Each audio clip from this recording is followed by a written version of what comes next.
Ooh, y'all, can we be honest today? I'm coming to be honest. I had a dream the other night, and I realized in the dream how vivid I had stored up so much anger and bitterness. I want to say low-key hatred for someone. And in the dream, when I finally seen the person after not seeing them for a while, they were even more spiteful, bitter, angry, not worrying about the masks that they once previously wore to put up a facade or wore to hide behind how they really are. They just didn't care anymore because everything was exposed. And they pulled up and basically gave they behind to me to kiss. As far as my family, kids was looking to speak to them, but they never spoke to the children, ignored everyone as if they didn't exist. And in the dream, I sat on the steps and just watched this take place. And I'm like, this is what I protected and covered the children from. This is the attitude that I suffered through and struggled through. And I'm looking at it, replaying all of it in my head in the dream as I'm watching this person totally disregard crushing people's feelings because they put themselves first, but yet tell themselves that they are a servant, that they are churched up, that they are a believer. And they so in their mind and ego and pride that God ain't even able to prick their heart to see the tears and the stains of pain left behind in the residue and the chaos they created. And in the dream, I'm sitting there and I wasn't even boiling. At least it didn't look like I was boiling hot mad, but I was watchful because I'm not emotionally attached, nor am I emotionally invested anymore to understand what is obvious, which is selfishness. And as I'm sitting, I'm like, I'm still giving the God grace and courteousness to allow this person to pull up, get what they need, and bounce. Be nice, not say nothing. But because I reacted God-like, those demonic spirits was in an upset and unrest. So now they have an audience, neighbors, this, that, and the third, and they want to provoke a reaction for me in the dream. And I'm sitting there and I'm like, I've made the processes very easy for you at every turn. There is nothing I've withheld from you. There's no level of support I have not given you. There is nothing you can't ask me to remedy and come to a pleasant, healthy resolve to dissolve our situation. But when you speak to the thing, knowing what the thing is, identifying what the spirit is, it's going to put up a level of resistance to cause a reaction. And so in the dream, that's what happened.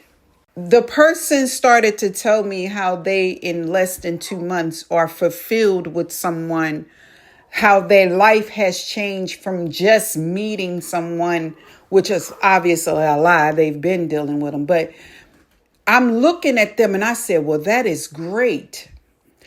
Because in my spirit, in the dream and in real life, I feel like whoever you land with, you offer them and they offer you.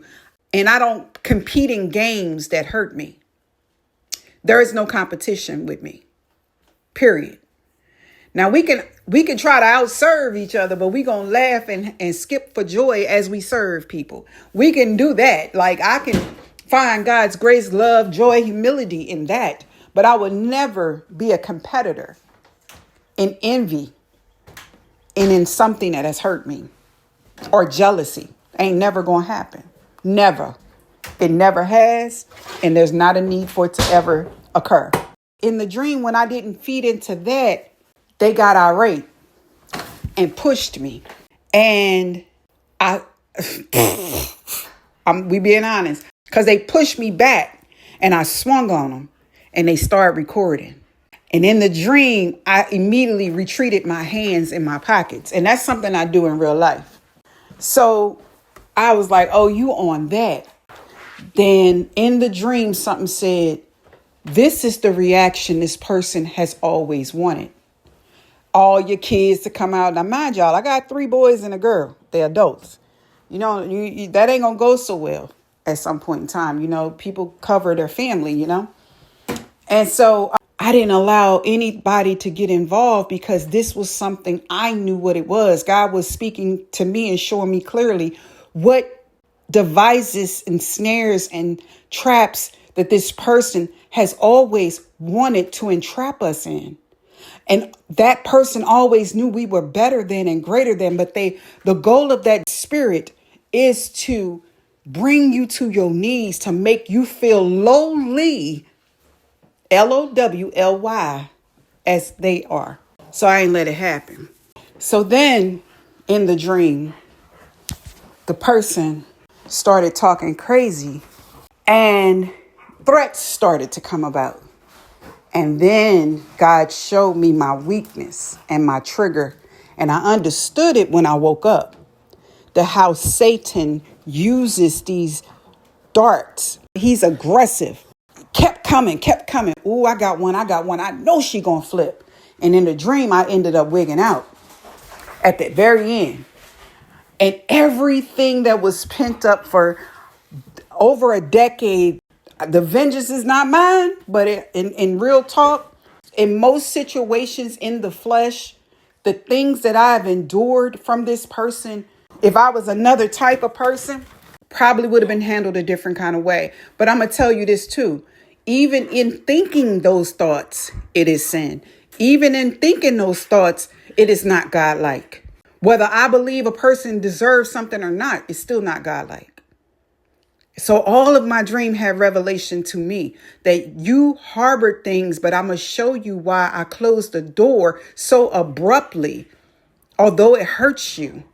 Although you may love a person, family member, friend, although you may not want to sever those ties, it feels so cold and alone. But I had to close them because I had to let you know it was me that was shutting that door. Because you wouldn't have, or you would have stayed till it got to this point. And when I woke up, I realized it really was at that point. Threats were being made. It really was at that point. I always was walking around like it's on go. It's on sight.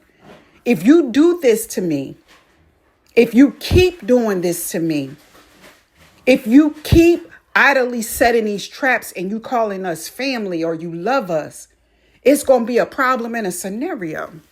And I thank God that it didn't get to that point, but it got bad enough mentally, emotionally, and verbally abusive that it got bad enough to where those was just as harsh as us rumbling.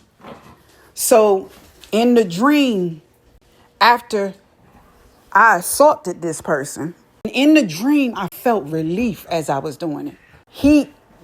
This person laid out on the ground when the neighbors was pulling up from work, right when it's getting dark, and cried out like the victim. Like they didn't put their hands, like they ain't instigate no fight.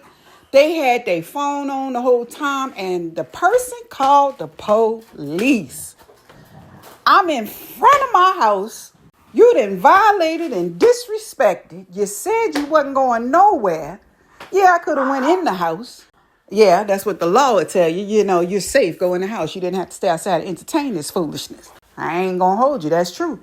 This fool called the police because Satan had been using this person the whole time to set me and us up. Because if one of us roll in this house, all of us roll. That's just the DNA. And we don't roll unnecessarily. Okay? That's why we don't have a lot of those issues.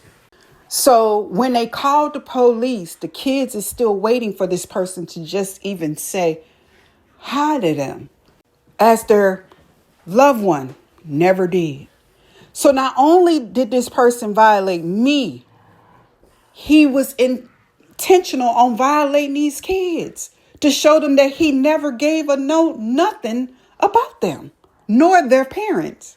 So all of that to say, when I woke up, normally when I have a bad dream, I wake myself up because I know it's too much. It's gone on too long. Come out of it. Boom. This dream, I came out of it and it was so real that I felt like it really happened. But I prayed right afterwards. The first thing I uttered out of my mouth was, God, forgive me for harboring any residuals of bitterness, hate, or aggressiveness, or anything hardened in my heart towards this person and anybody else, but in particular this person. Just because I or we are away from something that hurt us and we're thinking we're healing in one area, God is going to show you the revelation of what you suppressed during that abuse. Because let me tell you, going through abuse, we thinking the healing is going to remove the scars. We have to revisit the abuse to clean out what hurt us, to clean out the poison, the toxin, the harm, the danger, to get it out of us. And sometimes in a pocket, you didn't even know you wanted to do something to somebody, or you didn't even know you really felt a way until God brings you out of it to show you when you felt that way, how you felt that way, how much you thought about that way. Yeah. And it ain't just one person. It's any person that you think you didn't check and you done with them and you didn't block them and you thinking you done stepped off and you not thinking you straight, but you thinking, okay, out of sight, out of mind. I don't fool with them. But you don't know what's hidden. And you don't know how Satan knows what's hidden in the corridors of our mind and our heart. He'll walk down in those dark places and pull it out of you by way of sending that same thing and put a bullseye on your back to attack you. So I just want to let you know that there's a lot of introspection that takes place when we're healing properly, in my opinion, that we can't be afraid to be real about, because people need that part as well.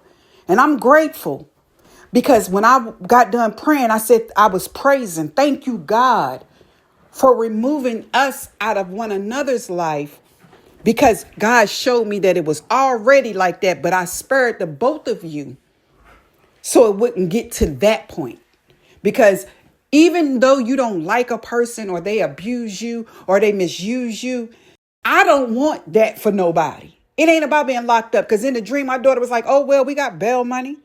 You know what I'm saying? You deserve it. I don't want that for nobody, because once we put that blemish on in the eyes of a child or whomever, it's there forever. That stain don't go nowhere. How we look at people don't go nowhere.